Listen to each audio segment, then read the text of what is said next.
Ya, sekarang kita nggak kekurangan orang penting, nggak kekurangan orang pintar, nggak kekurangan orang alim, tapi kekurangan orang yang mengamalkan ilmunya dimanapun dia berada. Itu yang dinamakan integritas. Dalam bahasa Islamnya adalah orang-orang yang mengamalkan ilmunya. Mudah-mudahan pengajian kita sebelumnya ini akan berbekas pada hari ini dan hari selanjutnya. Dan hari ini saya akan mencoba untuk masuk kepada topik penting dari pengajian kita ini, sudah masuk ke bab fikih. Jadi bayangkan para hadirin yang dimuliakan oleh Allah Subhanahu wa taala, kalau kita ini hidup tanpa agama. Manusia hidup tanpa agama, dia akan mengikuti hawa nafsunya. Dengan hawa nafsu, maka kita akan terjerumus pada hal-hal yang pasti mencelakakan kita. Oleh karena itu penting bagi kita dan Allah Subhanahu wa taala untuk mengatur hidup ini. Hidup kita ini harus diatur. Bagaimana mengaturnya? Allah turunkan agama ini, agama yang paling benar di muka bumi ini. Ya, inna dina indallahi Islam. Bahwasanya agama yang diridhoi oleh Allah Subhanahu wa taala adalah hanyalah agama Islam. Bagaimana kita mengejawantahkan agama ini? Ya, kita harus belajar. Apa yang kita pelajari? Minimal kita belajar fikih. Bagaimana cara kita beribadah kepada Allah Subhanahu wa taala. Karena orang-orang yang berilmu itu beda treatmentnya dari Allah Subhanahu wa taala. Dia angkat sama Allah Subhanahu wa taala. Ya, kalau kita perhatikan bagaimana agama ini memposisikan orang-orang yang berilmu, itu berbeda dengan orang-orang yang bodoh. Orang-orang yang berilmu itu diangkat derajatnya oleh Allah Subhanahu wa taala dan tidak mungkin dihinakan. Bagaimana kita mau beramal kalau kita nggak tahu ilmunya? Ya. Bagaimana kita beramal kalau nggak tahu ilmunya? Setelah kita beramal sudah selesai, belum, kita harus ikhlas mengamalkannya. Mudah-mudahan Allah terima. Nah, kita baru di langkah pertama. Di langkah pertama yaitu kita belajar lagi dan belajar terus. Sangat susah di topik karena topik ini akan kita temui di segala lini kehidupan kita. Ya, yaitu bismillah. Sebagaimana permintaan dari Sohibul Bait, maka kajian fikih saya harus ada referensinya. Ya, referensi saya boleh dicari di mana-mana. Nama kitabnya Nailur Roja. Ini untuk dasar-dasar, kaidah-kaidah, prinsip-prinsip mazhab Syafi'i. Itu dimanapun sampai akan menemukan kitab ini. Yang kedua yang saya akan gunakan adalah Bidayatul Mujtahid. Ini yang untuk mengkomparasi beberapa pendapat dari ulama. Ustaz, kenapa sih di agama Islam itu ada berbagai macam pendapat? Ya, mungkin pernah gak berpikir seperti itu. Kenapa tidak satu mazhab saja? Ya, karena semua dalil itu multi interpretasi. Nanti kita akan sampai pada situ. Kenapa ada perbedaan pendapat? Dan semuanya baik selagi sumbernya adalah Al-Quran dan Sunnah. Ya. Pertama yang ingin saya bahas adalah mengenai Bismillahirrahmanirrahim. Karena kita pasti akan menemukan Bismillah. Dan penting untuk diketahui bahwasanya agama Islam itu tidak boleh berada di ruang hampa. Apa maknanya? Setiap yang terjadi di muka bumi ini kita harus tahu hukumnya. Ya, kalau tidak, mana mungkin ada sesuatu yang lepas dari agama Islam. Agama kita ini adalah agama yang universal. Semua harus ada hukumnya. Oleh karena itu, agama ini hadir dan datang. Nah, di antara yang paling acap kita temui adalah Bismillahirrahmanirrahim. Semua pengarang kitab selalu memulai kitabnya dengan membaca basmalah. Kalau di khulasah, disingkat namanya basmalah. Ada hamdalah, ada hauqalah, ya. Ada basmalah, ada hamdalah, ada hauqalah. Hauqalah itu la haula wala quwwata illa billah. Kalau orang bilang istirja, ada yang tahu istirja di sini? Istirja itu inna lillahi wa inna ilaihi raji'un. Tahu ya ini masalah-masalah singkatan-singkatan dalam agama. Saya ingin pertama membahas tentang bismillah.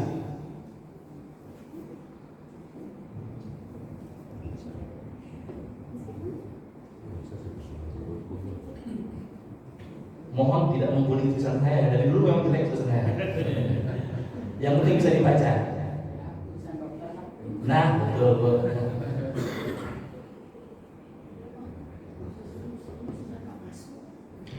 Saya kira tanpa ada harap takut sudah tahu ya.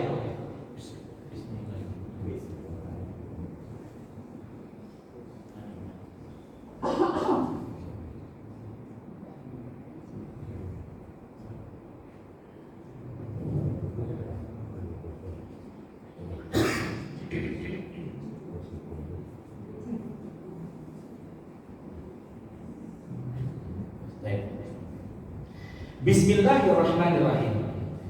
Ini penting banget karena Al-Quran itu dibuka dengan ummul kitab, yaitu surat Al-Fatihah. Ada yang bilang ummul kitab, ada yang mengatakan Fatihah. Penting kenapa? Karena Rasulullah SAW bersabda, la sholata liman la yaqra bi Fatihatil kitab.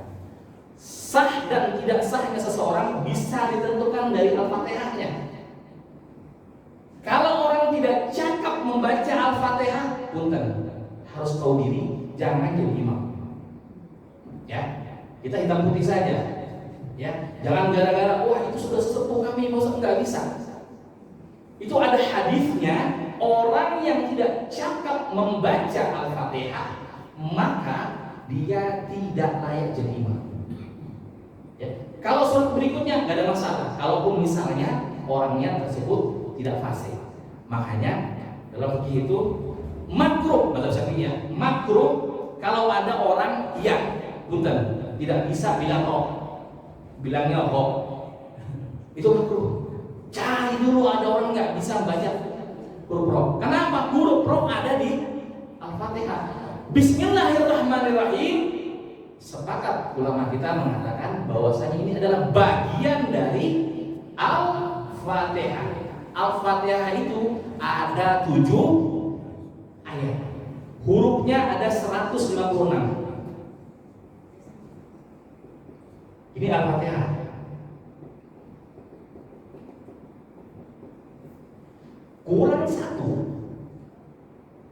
Kurang 156 ini gak sah. Sepakat jumhur ulama Imam Syafi'i gak sah. Nah, tidak mesti hurufnya yang dikurangi.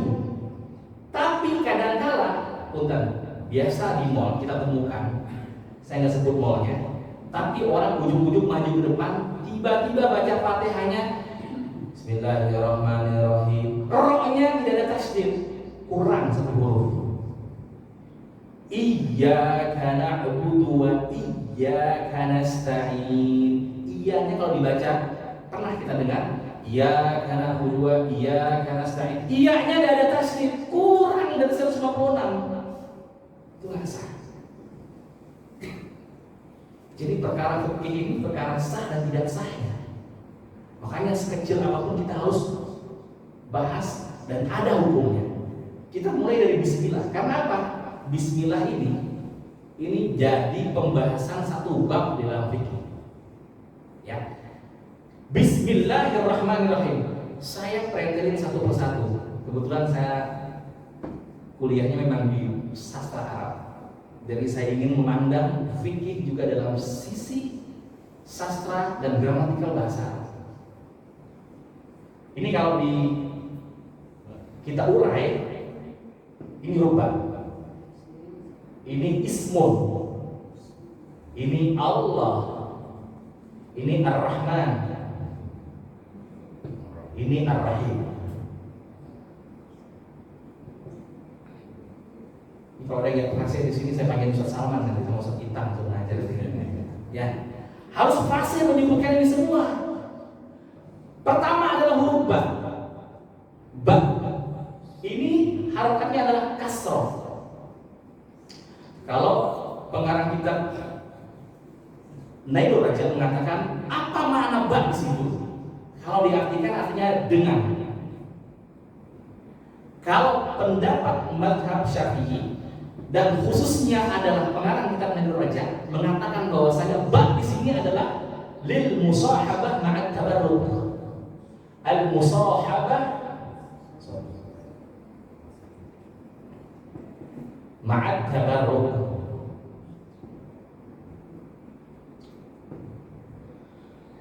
Membersamai, artinya bi itu membersamai, al-musahabah ini membersamai ma'at tabarruk, dengan mengharap keberkahan.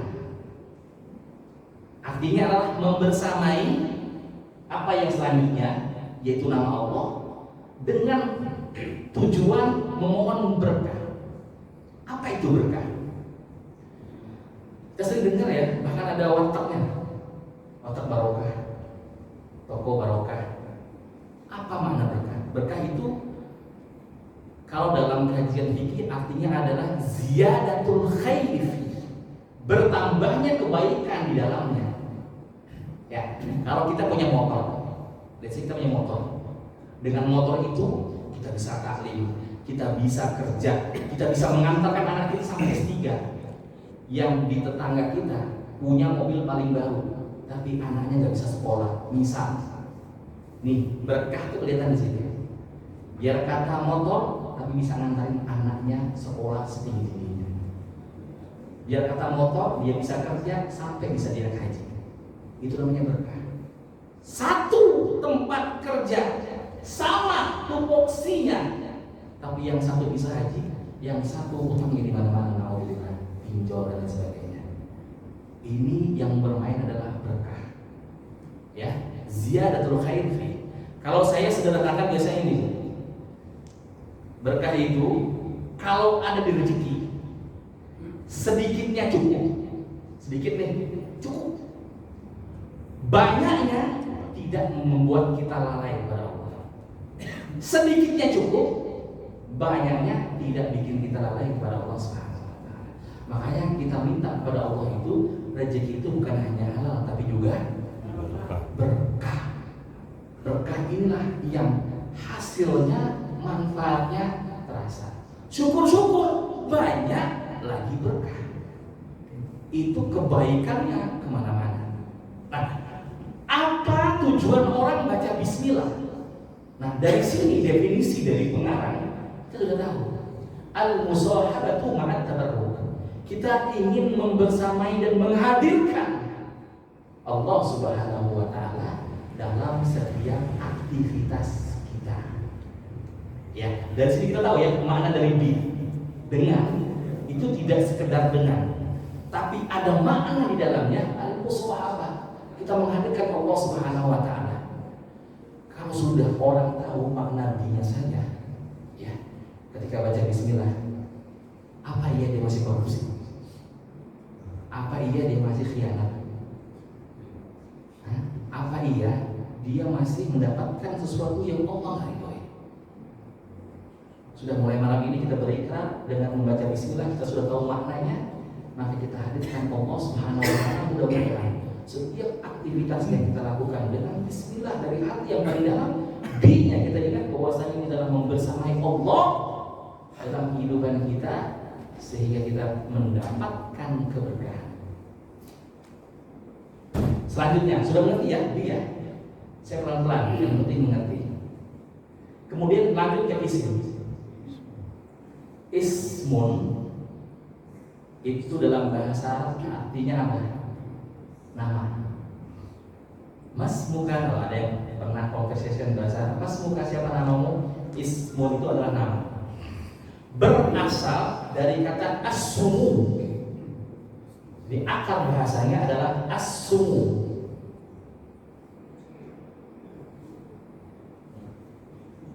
Artinya adalah tinggi. Arti aslinya berasal dari kata sumu. Arti aslinya tinggi. Makanya dalam bahasa Arab, langit itu bahasa Arabnya apa? As-sama. Ini artinya langit. Kenapa langit dibilang sama? Karena tinggi. Ismun, arti asli itu tinggi. Arti aslinya.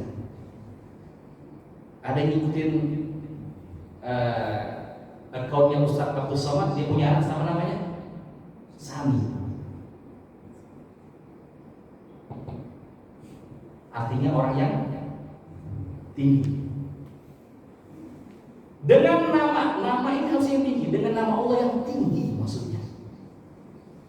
Makanya dalam Islam, kita sebagai orang tua, kewajiban kita pertama adalah memberikan nama anak kita yang terbaik. Kenapa? Karena ismu itu sendiri harus tinggi. Jangan kasih anak yang ala kadarnya, hanya melihat TV lagi tren dan sebagainya. Kasih nama anak yang paling tinggi, sesuai harapan kita, sesuai doa kita. Karena setiap kita manggil anak, dalam kata lain kita manggil sekaligus mendoakan dia agar seperti itu. Itu maksudnya. Makanya Rasulullah dikasih nama Muhammad, orang yang terpuji, agar orang-orang di zamannya menjadi paradoks. Kalau mengatakan, wah Muhammad itu tukang bohong, nggak bisa. Nama dan sikapnya sama, dia terpuji.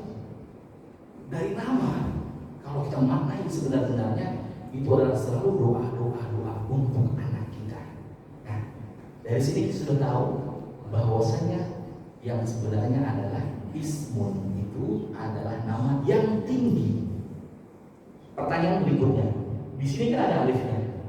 Ismun, melihat semua ya alifnya ya. Di mana alifnya di sini? Hah? Hilang? Tenggelam? Dalam kajian lebih dalam lagi, alif itu adalah tegak. Huruf alif itu adalah huruf yang tegak.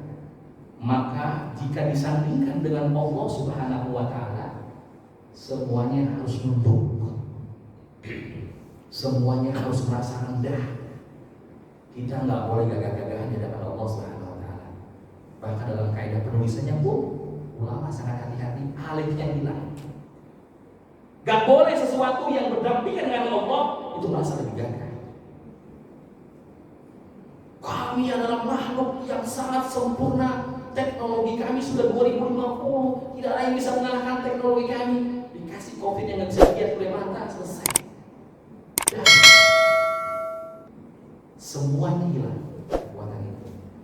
Makanya gak boleh kita merasa sombong di hadapan Allah Subhanahu wa Ta'ala. Kita harus merasa rendah dan butuh kepada Allah Subhanahu wa Ta'ala. Saat kita sudah gak butuh, waktu dulu ngelamar kerja, mohon minta ampun.